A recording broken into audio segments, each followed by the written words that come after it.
Mi nombre es Tulio Romero, de la Primera Iglesia Bautista de Barquisimeto. Hoy quiero que me acompañen en la epístola del apóstol Pablo a los Filipenses, en el capítulo 2, específicamente desde los versículos 19 al 30. Abran sus Biblias allí y acompáñenme en este mensaje. Esta sección de las Escrituras, Pablo está escribiendo desde la cárcel en Roma. Su propósito es dar las razones por las cuales Epafrodito volvería a Filipo. También él da razones por las cuales él desea que Timoteo vaya a Filipos y da ciertas recomendaciones de cómo los filipenses deberían recibir a Epafrodito. Recomendaciones que, por cierto, nosotros pudiéramos también aplicar a nuestras vidas. En todo el pasaje, Pablo resalta el carácter y la conducta de estas dos personas, poniéndolos como ejemplos a seguir, mostrando su buena valía y todo lo que ellos habían hecho para la obra del Señor y para con Él mismo. Entonces, recordemos que esta carta fue escrita aproximadamente en el año 60 o 63 después de Cristo, durante el encarcelamiento de Pablo en Roma. Los propósitos de esta carta son agradecer la ofrenda que había recibido por medio de Epafrodito de parte de los filipenses, darles a entender que su encarcelamiento no representaba el retroceso del Evangelio. También a vivir la unidad del Espíritu, advertir sobre la mala influencia del legalismo judaico, corregir ideas sobre la perfección y explicar las razones por las que Epafrodito volvía a Filipos. Además, hay tres enfoques importantes en esta carta, que son la unidad, el gozo y la exaltación de Jesucristo en la vida de Pablo, así como también lo sería si a Pablo le hubiese tocado morir. Entonces comencemos leyendo nuestra lectura en el versículo 19. Pablo dice: espero en el Señor Jesús enviaros pronto a Timoteo. Pablo está dando a entender que él tenía un deseo de enviar a Timoteo hacia esa iglesia. Él tenía ese anhelo, él lo quería hacer. Pero él pone sus deseos y sus planes a la voluntad del Señor. Él se somete a lo que el Señor quiera hacer con él. Cuando él dice, espero en el Señor Jesús, está diciendo que él está sometido a la soberanía del Padre. Que nuestros planes y nuestros deseos sean como los de Pablo, sometidos a la voluntad de Dios. Estemos esperando que lo que nosotros queremos también sea lo que el Padre quiere. Y si no obtenemos lo que queremos, saber recibir lo que el Padre nos da. También dice, la razón por la que le quiere enviar a Timoteo. Bueno, una de ellas, para que yo también esté de buen ánimo al saber de vuestro estado. Usa la palabra también. Quiere decir que no solo los filipenses estarían alegres, no solamente ellos estarían gozosos al recibir un mensaje de parte de Pablo, sino que Pablo también se gozaría al saber las buenas noticias que ellos traerían. Pareciera que esta iglesia no formaba parte del grupo de iglesias que traían problemas a Pablo. Pareciera que Pablo tenía la certeza de que las cosas que esta iglesia le dijese o las noticias que esta iglesia trajera hacia él iban a ser motivos de gran alegría, que iban a ser motivos de buen ánimo. Que nuestra iglesia también sea así, una iglesia que sea motivo de gran alegría, iglesia que traigan buenas noticias en el Señor. Continúa diciendo que a ninguno tiene del mismo ánimo y que tan sinceramente se interese por vosotros. Hablando de Timoteo, da otra razón, que es el único que se ha interesado sinceramente en el bienestar de los filipenses. Dice que ninguno tiene del mismo ánimo, queriendo decir que Timoteo estaba presto o tenía también esa iniciativa de salir a cuidar y pastorear las ovejas que el Señor le diera. Timoteo tenía un ánimo como el de ningún otro. Bajo la enseñanza de Pablo, él era excepcional. Aquí se muestra el cariño además que Pablo tenía hacia Timoteo y la forma en la que él se expresa de él. Continuamos con el versículo 21 que dice: porque todos buscan lo suyo propio y no lo que es de Cristo Jesús. No para desestimar a los que acompañaban a Pablo, sino que la mayoría anteponían sus preferencias o sus expectativas antes que la iglesia, antes que las ovejas. Timoteo no era como ninguno de ellos. Timoteo ponía primero su servicio al Señor antes que sus necesidades o incluso antes que sus expectativas. Muchas personas atienden al llamado del Señor para servir solo cuando la recompensa está conforme a sus expectativas o a lo que ellos tienen en su mente. Muchos incluso sirven solamente para que los vean sirviendo. Timoteo estaba interesado sinceramente en los filipenses y Pablo lo había notado. Por eso él consideraba que él era idóneo para ir hacia esa iglesia. Y por eso Pablo dice en el versículo 22, pero ya conocéis los méritos de él, hablando de Timoteo, que como hijo a padre ha servido conmigo en el Evangelio. Juntos sirvieron codo a codo como se espera del compañerismo cristiano. Se apoyaron mutuamente. Además, Pablo enseñó con el ejemplo a Timoteo de cómo era la labor evangelística y sobre las responsabilidades pastorales. Pablo estaba seguro de que Timoteo podría suplirlo si él llegaba a estar ausente y también a apoyar en donde quiera que se necesitaba. Timoteo, ante los ojos de Pablo, era un hombre totalmente capacitado para cumplir la obra que el Señor le había encomendado. Era un joven admirable y Pablo estaba seguro de esto, por eso lo tenía en gran estima.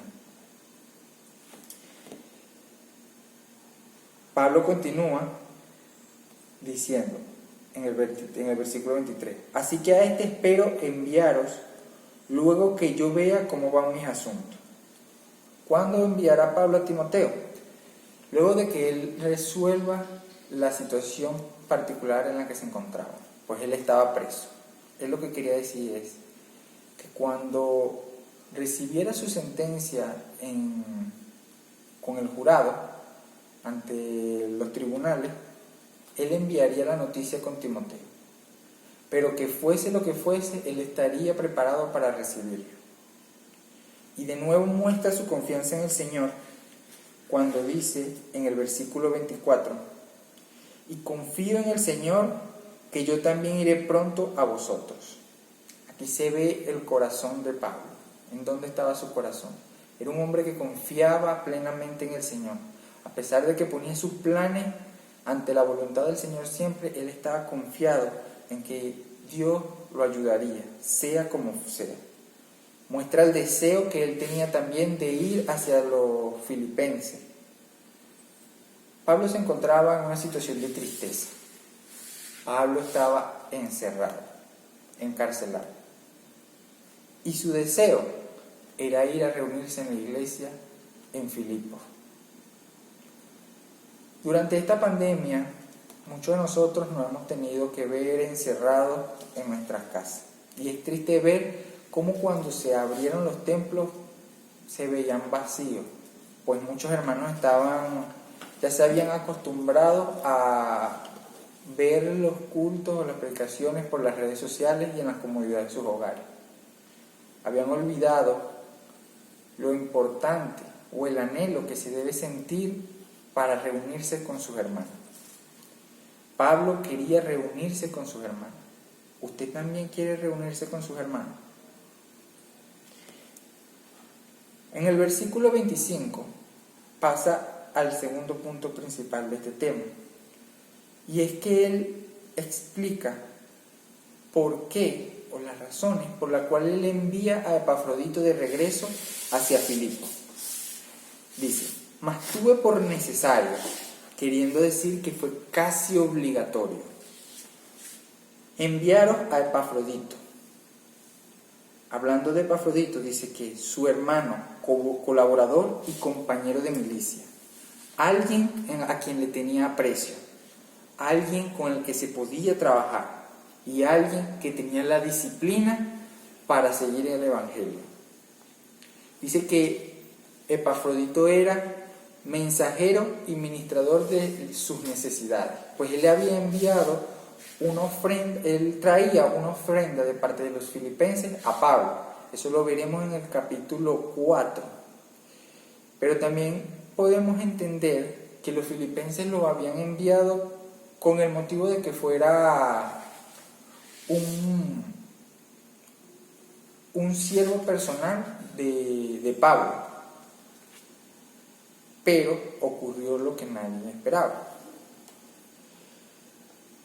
Pablo da las razones por las que lo envía. La primera: él tenía gran deseo de veros a todos vosotros. Epafrodito tenía deseo de ir a ver a sus hermanos. De nuevo, él sentía, como Pablo, también deseo de ir a Filipo, pero ya el deseo de Epafrodito era porque ese era su hogar. Él quería volver a ir a sus hermanos y tenía una razón muy importante. Dice aquí en el versículo 26: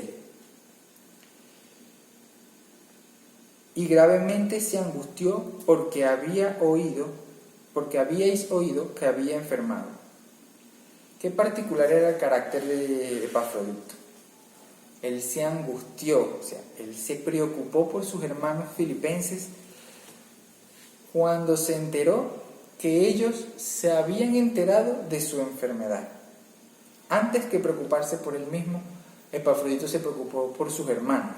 Para no ser el motivo de sus angustias, él quería irlos a ver, para demostrarle que él estaba bien. Pablo dice: pues en verdad estuvo enfermo, a punto de morir. No para que los filipenses creyeran que Epafrodito había fingido su enfermedad con tal de volver a casa. No, Pablo dice: en verdad estuvo enfermo, casi se muere. Epafrodito tenía un deseo grande de servir a Pablo, al punto de que expuso su vida para ello. Continuemos cuando dice en el versículo 27: pero Dios tuvo misericordia de él, y no solamente de él, sino también de mí. Fue Dios el que sanó a Epafrodito. Dios no permitió que él muriera. Y no solamente tuvo misericordia de Epafrodito, sino que también de Pablo, porque Pablo se encontraba preso. Dice: para que yo no tuviese tristeza sobre tristeza. Ya él tenía la tristeza de estar encarcelado y no poder reunirse con sus hermanos. A esto se le iba a sumar la muerte de un hermano en la fe, y de paso un gran colaborador con él. Note que Dios fue el que lo sanó por su misericordia. En ninguna parte del pasaje da señales de que Pablo hizo algún milagro en Epafrodito, o que impuso las manos, o que hizo algún show de milagros. Simplemente se ve que Pablo estaba preocupado por Epafrodito, y que quizás sí oró por él, pero fue el Señor, por su misericordia, el que lo sanó. En el versículo 28 dice: así que le envío con mayor solicitud, Pablo ahora es el que lo envía. Él dice, yo lo envío y lo envío con prontitud, para que al verle de nuevo os gocéis. Pablo quería ver la felicidad, quería saber que sus hermanos filipenses estuvieran felices. Los filipenses estaban preocupados. Pablo habían sabido que Epafrodito estaba enfermo. Estaban preocupados por él.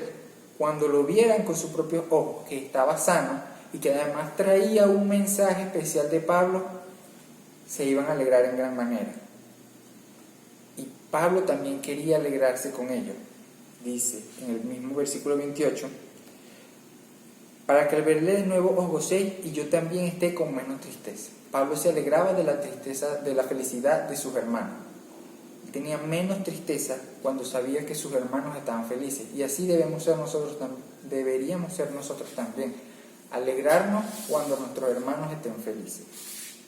Ahora Pablo pasa al tercer punto, que es la forma o las recomendaciones en cómo ellos deberían recibir a Epafrodito. Dice, recibidle pues en el Señor. Salgan al encuentro de él con gran piedad,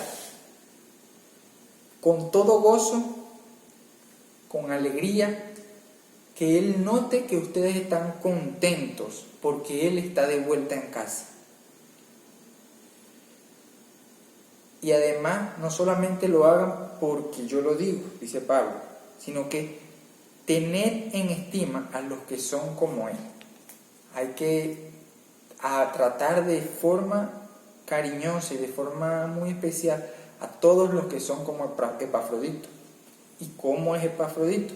Bueno, lo dice, porque por la obra de Cristo estuvo próximo a la muerte, exponiendo su vida para suplir lo que faltaba en vuestro servicio por mí.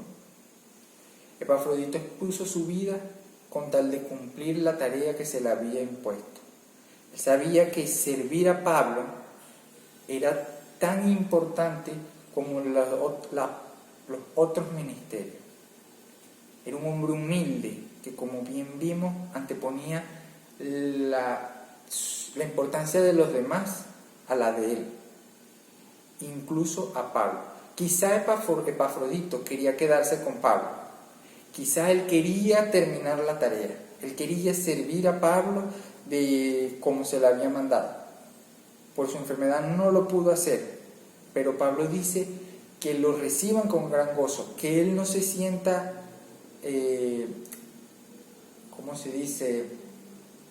fracasado en su tarea, que él sienta su cariño. Ustedes no saben lo importante que es para un hermano que regresa después de mucho tiempo en la iglesia, sentir el cariño de sus hermanos, de la congregación. Deberíamos recibir con más cariño a aquellos que vuelven. Deberíamos recibirnos con cariño los unos a los otros para demostrar así que el amor de Dios está en nosotros y que de verdad ese es nuestro hogar. Epafrodito fue un hombre nativo de Filipo. Poco se habla de él en la Biblia, sino solamente en esta carta. Tiende a confundirse con Epafras, pero quizás no es la misma persona. Lo que sí se dice de Epafrodito es que él refleja un carácter digno de imitar. Él se preocupaba más por otros que por él mismo y anteponía las necesidades de los demás a las de él. Era un hombre que trabajaba en silencio y que estaba feliz con ser de servicio para otros. Deberíamos dar gracias por los hermanos que trabajan tras bambalinas en la iglesia, por esos que van y hacen el trabajo que nosotros no queremos hacer, o que hacen el trabajo que nosotros no podemos hacer. Deberíamos tenerlos en gran estima y apreciarlos mucho dentro de la congregación, ya que muchas iglesias y todas las iglesias funcionan gracias a estos hermanos que trabajan en silencio sin esperar ser recompensado. Por otro lado, Timoteo también era un joven que representaba o tenía un carácter digno de imitar y digno de admirar. Timoteo ponía primero el mandato del Señor o sus responsabilidades ante Dios antes que sus asuntos. Él se enfocaba primero en las necesidades de los filipenses. Él estaba enfocado primero en las necesidades de los filipenses. No miraba las motivaciones personales. Muchos de nosotros a veces estamos motivados por cuestiones personales y no nos damos cuenta. Es fácil juzgar a otro, decir, tal persona le sirve al Señor solamente para que los vean, o tal persona tiene motivaciones incorrectas. Pero cuán difícil es darnos cuenta nosotros mismos que estamos haciendo un servicio para el Señor solamente para ser vistos, para ser admirados por otros. Esperemos que nuestro servicio al Señor sea solamente para agradarle a Él y para que podamos ser utilizados como herramientas útiles en sus manos. Para concluir, quiero hablarles de este pasaje. Estos pasajes está enfocado en las razones por las cuales Pablo iba a enviar a Epafrodito de nuevo a Filipo, pero también destacan estas características dignas de admirar. Nosotros tenemos que servir al Señor de corazón, ser siervos genuinos y sinceros del Señor Jesucristo, tal como estas dos personas. Servir a los demás, aunque no nos gusten las condiciones en las que lo tengamos que hacer. Oremos, hermanos, para concluir este pasaje, este estudio. Amado Dios y Padre Celestial, gracias te damos por tu palabra, Señor. Te pedimos que nos ayudes, Señor, a aplicar estas verdades en nuestras vidas, a poner primeramente tu voluntad antes que nuestros deseos, a que nuestra motivación sea meramente servirle a tu Hijo Jesucristo, Señor, a que las necesidades de otros las podamos poner primero que las nuestras y que nuestro deseo sea servir a los demás dentro de la iglesia y que podamos también ser reconocidos por ti, así como lo fueron Timoteo y Epafrodito. En Cristo Jesús te agradecemos, Señor. Amén.